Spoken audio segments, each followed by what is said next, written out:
clear distance of 200 mm used as compression member, used as compression member. Find out load carrying capacity. Find out load carrying capacity. Load carrying capacity of section, of whole section. Find out load carrying capacity of whole section if effective length is 5 meter. Effective length is 5 meter. बाकी data लिखते जाओ. Gross area of channel 6293 mm square. 6293 mm square. IXX whole section is equal to 301656 into 10 की power 3 mm power 4 और IYY whole section is equal to 20 42 43 10 की power 3 mm power 4 mm power 4.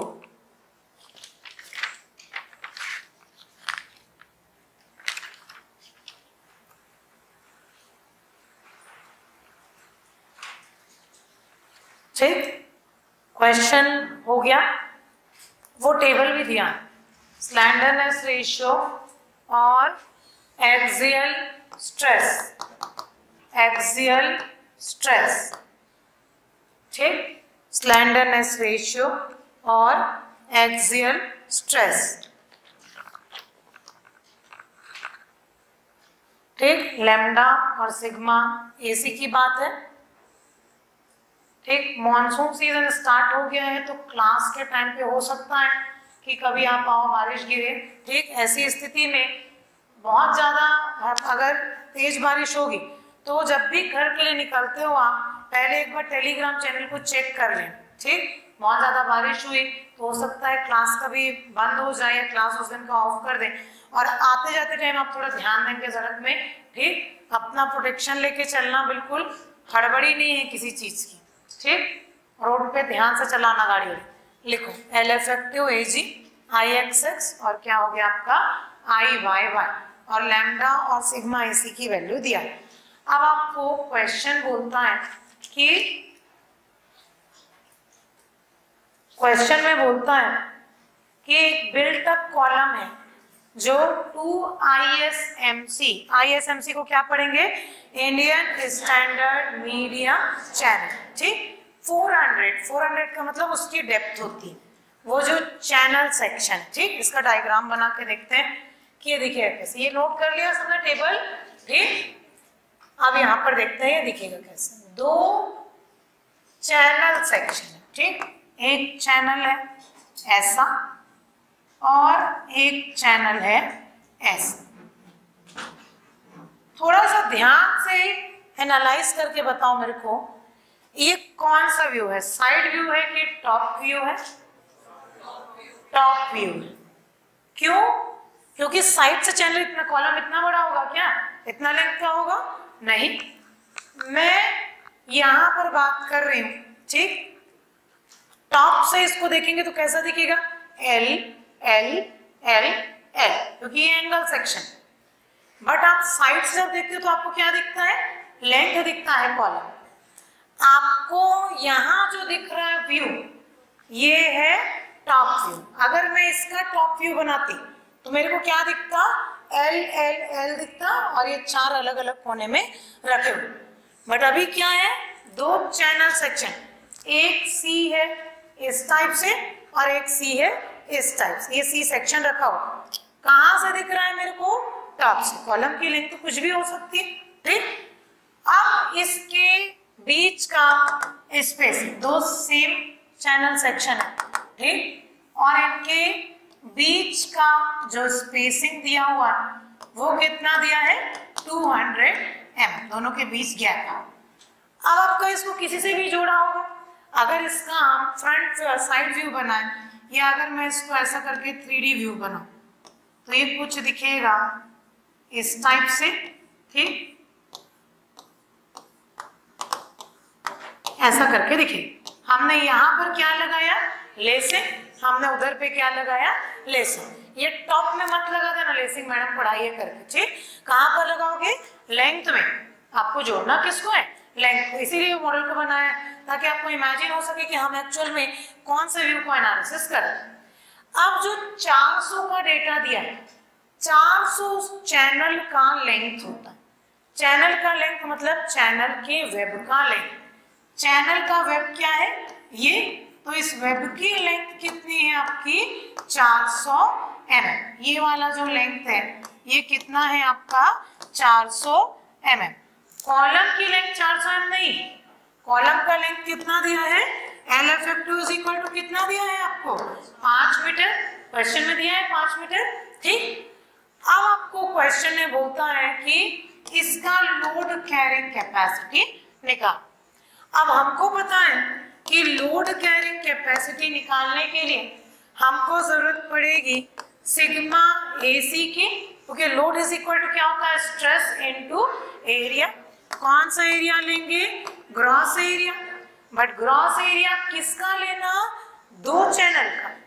आपको जो भी property दी है वो सिंगल चैनल के लिए दिया, ठीक। होल कॉलम का आई को छोड़ के जो चैनल का एरिया दिया है वो एक का एरिया, बट ऐसे कितने चैनल है हमारे पास, दो चैनल, तो यहाँ पर क्या लगेगा, इसका ग्रॉस एरिया। अब सिग्मा AC को निकालने के लिए हमको जरूरत है लैम्डा की, क्योंकि टेबल दिया है।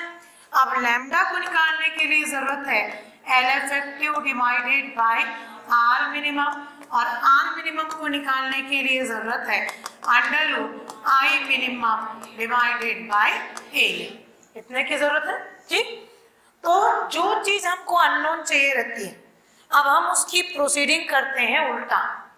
इसके लिए क्या क्या चाहिए वो पूरा रिक्वायरमेंट ले आते हैं और उसके बाद इसको बनाएंगे, ठीक।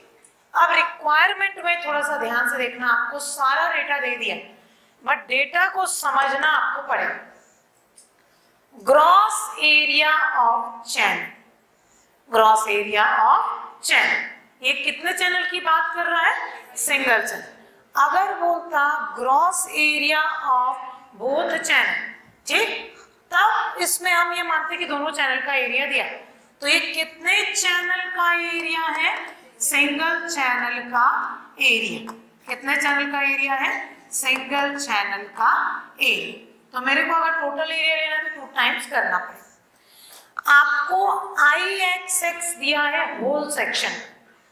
होल सेक्शन मतलब ये चैनल, मतलब ये कॉलम, उसमें लेसिंग लगा, बैटनिंग लगा, टैक रिवेटिंग लगा, कुछ भी लगा, कंप्लीट का I का वैल्यू दिया। देखो मोमेंट ऑफ इनर्शिया हर एक एलिमेंट का होता है। आपका ये सिंगल चैनल का भी होगा, आपका ये लेसिंग का भी होगा, आपका ये कंप्लीट सेक्शन का भी होगा। हम जब एक कॉलम को एनालाइज कर रहे हैं तो हमको जरूरत मोमेंट ऑफ इनर्शिया की इस फॉर्मूले में किसका लेना है, कंप्लीट सेक्शन का। ना सिर्फ चैनल का लेंगे ना सिर्फ लेसिंग का लेंगे, किसका लेंगे, कंप्रेशन मेंबर यानी कंप्लीट सेक्शन। तो आपको क्वेश्चन में इजी कर दिया, ये डेटा निकाल के दे दिया कि IXX होल सेक्शन का इतना है और IYY होल सेक्शन का इतना है। तो अगर मेरे को I मिनिमम चाहिए तो मैं क्या करूंगी, इन दोनों में से जो लीस्ट वैल्यू वो क्या हो जाएगा मेरा I मिनिमम, क्योंकि क्वेश्चन में हमको जरूरत किसकी पड़ती है, I मिनिमम।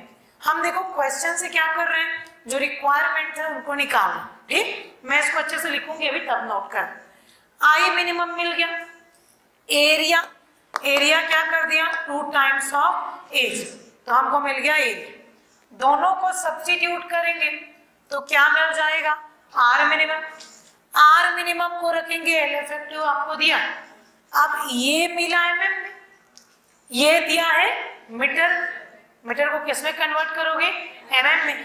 कन्वर्ट करने के बाद जो लैम्डा मिलेगा वहां से आप चलोगे यहाँ टेबल की तरफ और टेबल पे चले, जैसे ही आपको सिग्मा एसी मिल गया हमारा आंसर ए के फॉर्म में निकल जाए।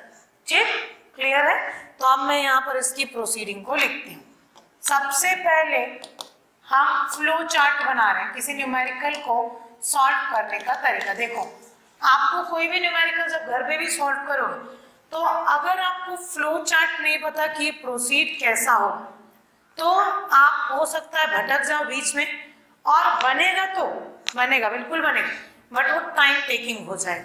इसलिए जब किसी न्यूमेरिकल को आप बनाते हो तो दिमाग में एक फ्लो चार्ट रहना चाहिए कि इस स्टेप के बाद मेरे को ये करना।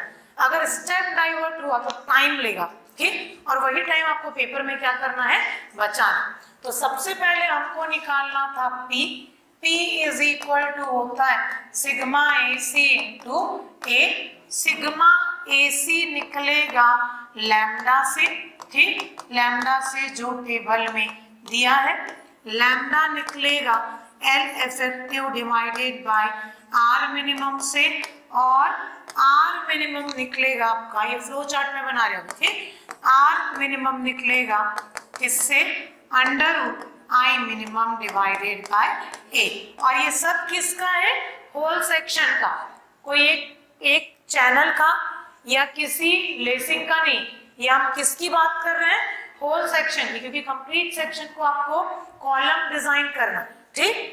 अब क्वेश्चन में ए जी ऑफ वन चैनल दिया, कितना दिया है 6293 दिया mm स्क्वायर, तो ये कितना हो जाएगा 2 टाइम्स ऑफ एज, तो ये हो जाएगा 2 इंटू 6293, कितना आ रहा है निकालो।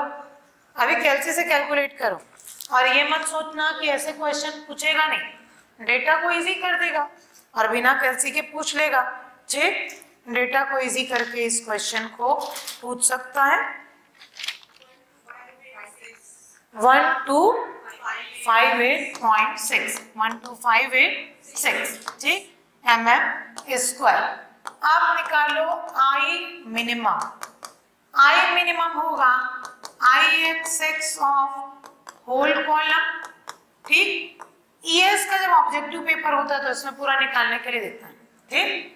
IYY डिवाइडेड क्यों कर दिया, ठीक, IXX ऑफ होल कॉलम, ठीक, और ये हो जाएगा IYY ऑफ होल कॉलम। इन दोनों में से क्या लेना है विच एवर इज लेस, तो आपका दोनों में से लीस्ट वैल्यू कौन सा है 20 वाला समथिंग है, 20 42 43 इंटू 10 की पावर 3, 20 42 43 इंटू 10 की पावर 3 mm पावर 4, ये हो गया आई मिनिमम। अगला ड्यूटी है आर मिनिमम, निकालो रूट से कितना आ रहा है 120, आर मिनिमम हो जाएगा अंडर रूट आई बाई ए, ठीक, अंडर रूट आई बाई ए, ये आ रहा है 127.38, ठीक, आ रहा है 127.38, करो कैलकुलेट करते जाओ कैलसी से। ये किस में आएगा mm, ये किस में आएगा mm। Minimum radius of gyration का यूनिट क्या होता है mm मीटर। कैसे निकालते हैं यूनिट, I का क्या होता है mm की पावर 4, एरिया का क्या होता है mm स्क्वायर, दोनों कैंसिल हुआ mm स्क्वायर बचा, रूट से कटा क्या बचेगा mm, ठीक। यूनिट को भी ध्यान रखते जाना, कई बार एग्जामिनर क्या करता है एकदम सिंपल क्वेश्चन यूनिट ही पूछ देता है, और जैसा उस निमेश्वर ने बताया कि वो किसका फॉर्मूला गलत करके आया था डेंसिटी का, तो हड़बड़ी में हम भी यही गलती कर देते हैं यूनिट को ही गलत करके आ जाते हैं, ठीक। तो ऐसा सिली मिस्टेक होता है, और ये कुछ नहीं है, पेपर का प्रेशर है। इसलिए पेपर के प्रेशर को हैंडल करने का सबसे अच्छा तरीका है, घर में पढ़ रहे हो तो बिल्कुल एक टाइम बाउंड होके पढ़ो कि इतने टाइम में पढ़ रहा हूँ तो अब डिस्टर्ब नहीं होना है मेरे को। लिख लिख के पढ़ो और सारे फॉर्मूले को बार बार लिखते जाओ, जितने बार आ रहा है फॉर्मूला उतने बार लिखते जाओ। ठीक हो गया। ये किसकी वैल्यू मिल गई हमको? आर मिनिमम की। अब क्या निकालेंगे? Lambda. Lambda is equal to क्या होता है? L effective divided by R minimum. आपको क्वेश्चन में कितना दिया था? 5000 mm। ये हो जाएगा 127.38। कितना आ रहा है ये लैम्डा? कितना आ रहा है? 39.2। ठीक, ये इसका यूनिट होता है क्या? नहीं होता। 39.2 इसका कोई यूनिट नहीं होता। अब आप टेबल में वापस जाओ। ठीक, टेबल में आओ, करो नोट इतने को करो। आप पेपर में कैसे टेबल के डेटा को तुरंत लेना है वो बताती हूँ मैं, क्योंकि आपके पास कैलसी तो रहेगा नहीं, तो कैसे टेबल से डेटा को लेना है। Lambda is equal to 39.2। Lambda तक निकाल लिया। अब हमको निकालना है सिग्मा AC। जैसे ही सिग्मा AC निकला, क्या निकल जाएगा आपका? Load carrying capacity. बिल्कुल सिक्वेंशियल होके चलना है, बिल्कुल फ्रेम क्लियर रखो दिमाग में। ठीक, अगर आपको पता नहीं है कि जाना कहाँ है करके, तो कंफ्यूज होते रहोगे, पहुंचोगे पर लेट पहुंचोगे। वही काम हमको एग्जाम में नहीं करना, हमको टाइम को बचाना है। तो एक फ्रेम रेडी होना चाहिए कि क्या मेरा स्टेप्स होगा इस क्वेश्चन को फॉलो करने के लिए। अच्छा, क्वेश्चन में कैसे पता चला कि ये कंप्रेशन मेंबर है?